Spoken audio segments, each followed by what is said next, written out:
మరణము వరకు నమ్మకముగా ఉండుము, నేను నీకు జీవ కిరీటం ఇచ్చినను.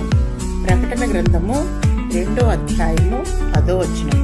మన ఎదుట మరణ కిరీటము, జీవ కిరీటము అను 2 కిరీటములు కలవు. ఆదాము యొక్క పాపము వలన మరణము, క్రీస్తు శిలువ త్యాగము వలన నిత్య జీవము.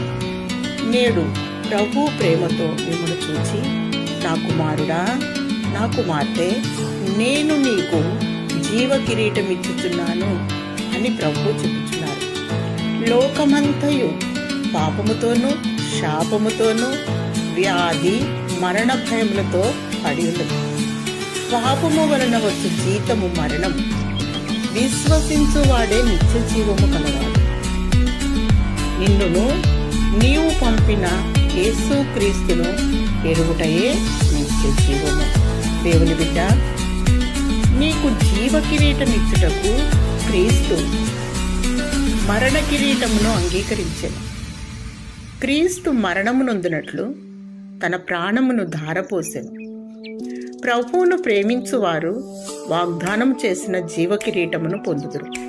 అదే సమయంలో మరణము వరకు నమ్మకముగా నుండివారు జీవ కిరీటం పొందుదురు. మనం ఒక తీర్మానంలోనికి వచ్చిన వారంగా, గాఢాంధకారపు లోయలలో నేను సంచరించినాను, ఏ అపాయమునకు భయపడను, నీవు నాకు తోడై ఉన్నావు. ఎందుకంటే మనకు మరణ భయం లేదు.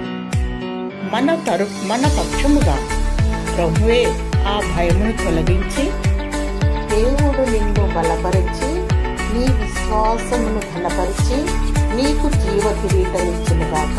ఆమేన్.